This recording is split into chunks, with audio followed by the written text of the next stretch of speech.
আমরা গত কয়েকদিন ধরে তো বেশ আলাপ সালাপ শুনছি। মূলত বাংলাদেশের নিরাপত্তা উপদেষ্টা আপনার খলিলুর রহমান তার ছুটাছুটি, তিনি আমেরিকা, লন্ডন, দোহা, ভারত, ইভেন বাংলাদেশে আমেরিকান এমবেসি তার ছুটছেন আর ছুটছেন, ছুটছেন আর ছুটছেন। একটু কি অস্বাভাবিক লাগে না? কেন ছুটছেন?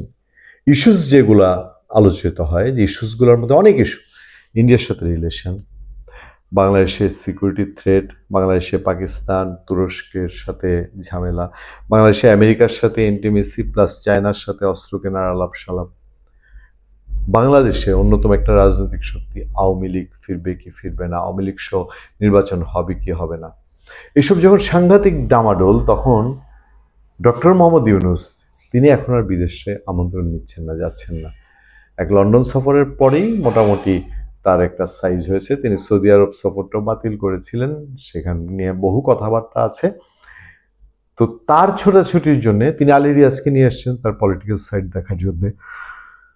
তার খলিলুর রহমান একের পর এক মিটিং করছেন। সেই সময় শক্তিশালী দেশগুলোর মধ্যে আমেরিকা, ব্রিটেন, ফ্রান্স, জার্মানি, এই দেশগুলোর কথাই তো সবচেয়ে বেশি আলাপ হয়, যে এরাই সবচেয়ে বেশি কলকাঠি নাড়ে। আর হচ্ছে চায়না। ফ্রান্সের রাষ্ট্রদূত, ফ্রান্সের নবনিযুক্ত রাষ্ট্রদূত, তিনি হঠাৎ করেই খুবই ব্যস্ত, সাংঘাতিক ব্যস্ত। আমি আপনাদেরকে কেন এই বিষয়গুলোর দিকে নজর দিচ্ছি, যে ভারত, আমেরিকা, বাংলাদেশের সিকিউরিটি, কয়েকদিন আগে ভুটানের প্রধানমন্ত্রী শেরিং তোবগে তিনি ঢাকায় এসেছিলেন, এবং তখন আলাপ হয়েছে যে ভুটানের প্রধানমন্ত্রী এমনি এমনি আসেন নাই, তিনি ভারতের দূত হিসেবে কোনো বার্তা নিয়ে আসছেন কিনা। আচ্ছা, এই আলাপ যখন হয়েছে, তখন এমনিতে আমেরিকার সাথে দান দরদর্শ, যে আমেরিকার নতুন অ্যাম্বাসেডার এখনো যোগ দেননি এসে বাংলাদেশের কর্মক্ষেত্রে, সেখানে আপনার আগের যিনি ভারপ্রাপ্ত তিনি দায়িত্ব চালিয়ে যাচ্ছেন। সেই সময়ে ফ্রান্সের রাষ্ট্রদূত চেঞ্জ হয়ে এসে সাংঘাতিক রকম তিনি ব্যস্ত সময় কাটাচ্ছেন। তার ব্যস্ততা আমি যদি আপনাদেরকে নজর দেই, এই ব্যস্ততা মানে 1-2 দিনের ব্যস্ততা না। আমি ফ্রান্সের রাষ্ট্রদূতের প্রথম 2টি প্রোগ্রাম আপনাকে একটু জানিয়ে নিই। আমি যেদিন কথা বলছি সেই দিন 4 ডিসেম্বর 2025-এ বাংলাদেশে নিযুক্ত ফ্রান্সের রাষ্ট্রদূত মিস্টার জেন মার্ক সেরিচার্লেট, তিনি বৃহস্পতিবার 4 ডিসেম্বর সেনা সদরের সেনা প্রধানের সাথে সৌজন্য সাক্ষাৎ করেছেন, এবং এটা সেনাবাহিনীর পক্ষ থেকে সেনাবাহিনীর ফেসবুক পেজে এটি জানানো হয়েছে।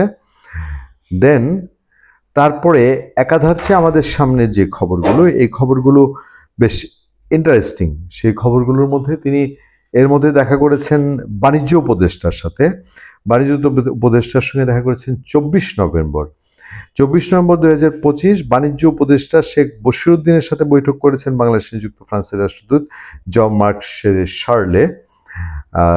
তিনি তার সাথে সৌজন্য সাক্ষাৎ করেছেন বলে বলা হচ্ছে। ফরাসি রাষ্ট্রদূত বলেন, ফ্রান্স সরকার বাংলাদেশের সাথে দীর্ঘদিন ধরে বাণিজ্য বিকাশে কাজ করে আসছে। তার ধারাবাহিকতায় ফ্রান্স বাংলাদেশে আরও বিনিয়োগ বাড়াতে চায়, বিশেষ করে বাংলাদেশের ওষুধ শিল্প ও আইসিটি খাতে তার দেশের বিনিয়োগের আগ্রহ প্রকাশ করেন তিনি। আচ্ছা, তারপরে আরও বেশ কিছু খবরাখবর আছে। প্রধান উপদেষ্টার যে ফেসবুক পেজ, সেটা থেকে নভেম্বরের 25 তারিখ দেখা যাচ্ছে যে প্রধান উপদেষ্টার সঙ্গে দেখা করেছেন এই ফ্রান্সের নবনিযুক্ত রাষ্ট্রদূত। ইন্টারেস্টিং হলো যে এর সমসাময়িক সময়ে ফ্রান্সের পক্ষ থেকে আমরা বাংলাদেশ আর্মির যে ফেসবুক পেজ, সেখানেও সংবাদ বিজ্ঞপ্তি দেখতে পাচ্ছি যে ফরাসি সরকারের পক্ষ থেকে প্রথম বাংলাদেশি হিসেবে বাংলাদেশি সেনা কর্মকর্তাকে সম্মানসূচক পদক national defence model gold level প্রদান। এটা হচ্ছে নভেম্বর 26-এ। 25 তারিখে তিনি প্রধান উপদেষ্টার সঙ্গে দেখা করেছেন। তার আগের দিন দেখা করেছেন বাণিজ্য উপদেষ্টার সঙ্গে ফ্রান্সের রাষ্ট্রদূত। ঢাকা 26 নভেম্বর 2025 বাংলাদেশে নিযুক্ত মাননীয় ফরাসি রাষ্ট্রদূত মিস্টার জেন মার্ক সেরিচার্লেট তার বাসভবনে এক অনাড়ম্বর অনুষ্ঠানে ব্রিগেডিয়ার জেনারেল মোহাম্মদ আজহারুল ইসলামকে জাতিসংঘ শান্তিরক্ষা কার্যক্রমে অসামান্য অবদানের স্বীকৃতি স্বরূপ ফরাসি সরকারের পক্ষ থেকে সম্মানসূচক national defence medal gold level প্রদান করেন। তিনি প্রথম বাংলাদেশি হিসেবে সম্মানসূচক প্রদান গ্রহণ করেন। এই অনুষ্ঠানে আরও অন্যান্য মানুষজন উপস্থিত ছিলেন।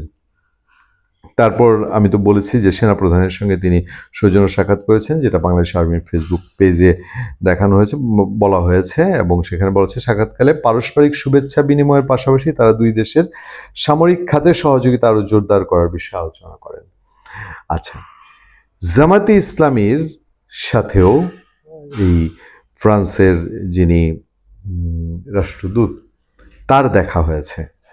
এখন আমি কেন ভুটানের ওই প্রসঙ্গটি টেনেছিলাম, ভুটানের রাজার আসার পর নানান আলাপ আলোচনা হয়েছে, ভুটানের রাজা আসলে কেন এসছেন।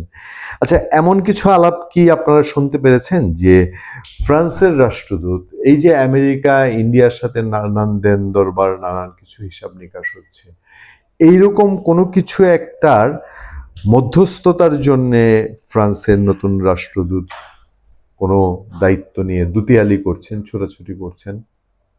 খেয়াল করবেন, নির্বাচন যত ঘনিয়ে আসবে এসব বিষয় তত আরো গভীর দিকে গড়ায় কিনা।